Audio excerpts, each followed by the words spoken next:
سلام بچه، چطورید؟ محمد گست هستم. امروز اومدم با آموزش بستن اسپکت رو بهتون یاد بدم. امیدوارم که از این ویدیو لذت ببرید. اومدیم این تو قسمت مولتی، اینجا یه روم میزنیم.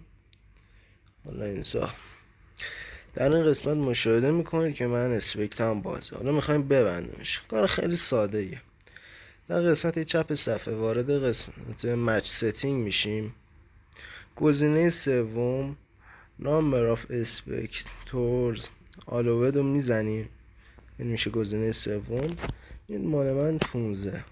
مطمئنم مال شما عدد 30 نوشته شده. بچه های چه گیری دادم. خب این عدد 15 یا همون 30 رو به عدد 0 میرسونیم. زمانی که این کارو